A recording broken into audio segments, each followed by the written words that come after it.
তো ট্রেনে আমি ফাইনালি উঠে গেছি রাজস্থান যাওয়ার। আর যাওয়ার সময় এত সুন্দর সুন্দর আমি দৃশ্য দেখতে পাবো এটা আমি কল্পনা করতে পারি নাই।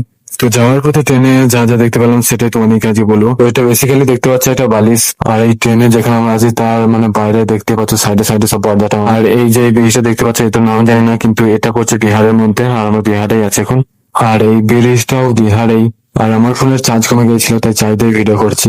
এরপর জানলা দিয়ে যা ভিউ দেখলাম গাইস তা বলে বিশ্বাস করাতে পারবো না। এই যে ব্রিজটা দেখতে পাচ্ছ এটা ইউপির মধ্যে পড়ছে, মানে উত্তরপ্রদেশের মধ্যে। আর এই ব্রিজটার নাম হচ্ছে, তো গাইস এই যে ব্রিজটা দেখতে পাচ্ছ এর নাম হচ্ছে নিউ যমুনা ব্রিজ প্রয়াগরাজ। এরপর আমরা দুপুরের খাবার অর্ডার করেছিলাম তাই ফাইনালি চলে এসেছে। তো ফাইনালি খাবার খাওয়ার পর জানলা দিয়ে এই যে জায়গাটা দেখতে পাচ্ছ এটা তোমরা অনেক জনে চিনবে, এটা হচ্ছে ফ্রি ফায়ারের বিমা শক্তি টাওয়ার, ঠিক আছে। তো যাই হোক, তো আজকের দিনটা আমাদের এইভাবেই কাটলো। চ্যানেলে নতুন হলে লাইক ফলো অবশ্যই করবে।